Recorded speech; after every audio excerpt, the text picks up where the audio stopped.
తర్వాత అసలు ఇన్ జనరల్గా నేను చూస్తుంటే ఓ పక్కన బ్రదర్స్, ఇంకో పక్కన ఫాదరు, ఇంకో పక్కన పెళ్లి చేసుకున్న వ్యక్తి. మీ పాలిట మొగాళ్ళే ఎక్కువ శత్రువులు తయారయ్యారేమో. మీ నాన్నగారు కూడా మిమ్మల్ని చాలా సైడ్ ట్రాక్ చేశారని నేను వినివ్వండి అండి. అప్పుడు మీరేమో అనుకోకండి ఇలా పర్లేదు అయ్యో ఏముంది, ఎందుకంటే మెడ్రాస్ ఇండస్ట్రీలో పైనుంచి వింటూ ఉంటారులే. మెడ్రాస్ ఇండస్ట్రీలో మాట్లాడుకునేవారు జయలలితని తప్పుతావ పట్టిస్తున్నదే వాళ్ళ నాన్న అని. ఈజ్ ఇట్ ట్రూ అండి? ట్రూ అండి.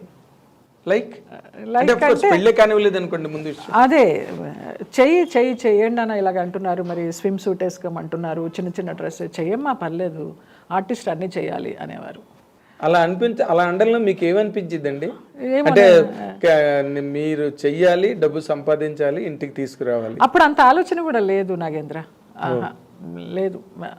ఓకే ఇది కరెక్ట్ అంటున్నారు, అంతే, తండ్రే కదా చెప్తున్నాడు చేద్దాం అంతే. చిన్నప్పటి నుంచి ఇలాగ స్కూల్ గుండెలకు అద్దుకొని ఎవరు చూస్తారా అని తలెత్తకుండా వెళ్ళిన ఫ్యామిలీ, తలెత్తకుండా వెళ్ళిన అమ్మాయిని మొత్తం అన్నీ ఓపెన్ ఇండస్ట్రీకి రాగానే. ఆ అమ్మాయి అయినా ఈ అమ్మాయి అయినా అప్పుడప్పుడు అనుకుంటా, చాలా రేర్గా అనుకుంటా.